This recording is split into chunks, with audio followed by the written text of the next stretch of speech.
विजय और Sangeeta national highway पर इतनी कड़क ठंड में अपनी गाड़ी चलाते हुए अपनी मंजिल की तरफ बढ़ रहे थे।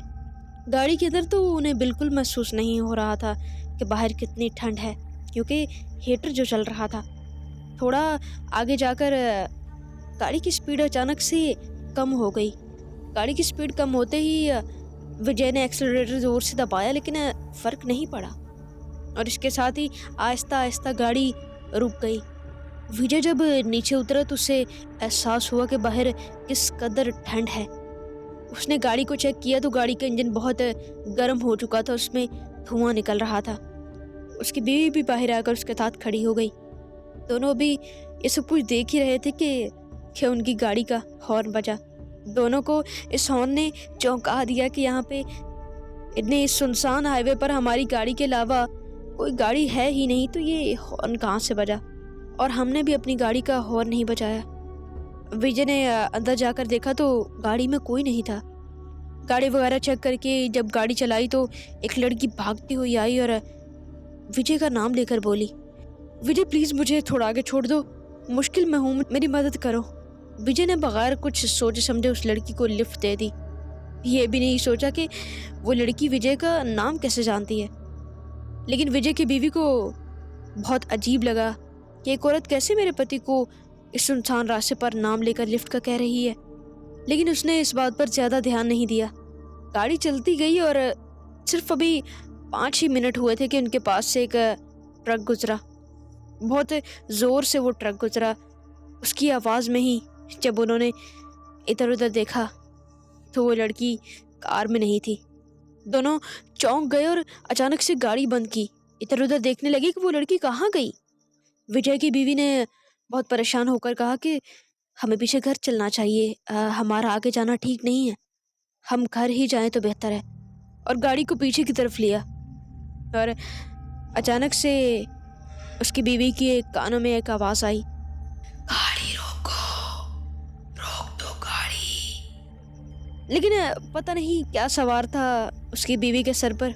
उसने अपने पति को कहा कि तुम यहीं पे गाड़ी रोक दो। गाड़ी रोकी। विजय ने अपनी बीवी की तरफ देखा, लेकिन उसने आगे से कोई जवाब नहीं दिया।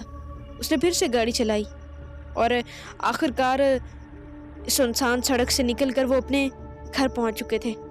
रास्ते में भी उन दोनों के कानों में सिर्फ एक ही आवाज आ रही थी, गाड़ी रोक के अच्छा नहीं किया। घर पहुंचते ही दोनों को सुकून का सांस नसीब हुआ। लाइट गई हुई थी। दोनों ने जाते ही बेड पर सोना बेहतर समझा। बेड पर लेटे ही थे कि किचन से आवाज आई। उसकी बीवी उठी और किचन में जाकर देखा तो सारे बर्तन जो रात को ही उसने धोकर रखे थे सब नीचे गिरे हुए थे और उन बर्तनों पर खून लगा हुआ था। उसने जोरदार चीख मारी और अंदर की तरफ गई, लेकिन इस चीज से उसके पति को कोई फर्क नहीं पड़ा।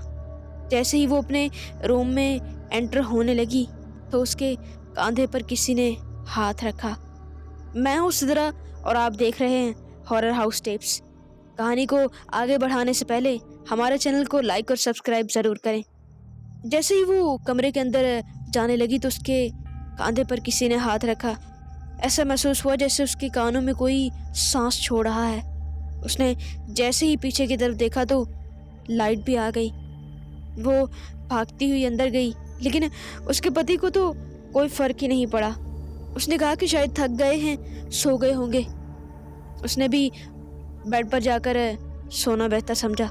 जैसे ही उसे 5 मिनट तक नींद आई थी कि उसकी आंख खुली, क्योंकि उसे अपने ऊपर एक दबाव महसूस हुआ।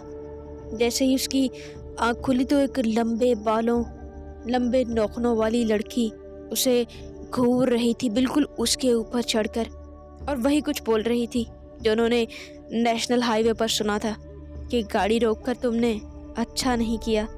उस बेचारी ने चीख तो मारी, लेकिन उसका पति उठा नहीं, क्योंकि उसका पति पहले ही मर चुका था और उस डायन ने उसको भी वहीं पर गर्दन तोड़कर मौत के घाट उतार दिया।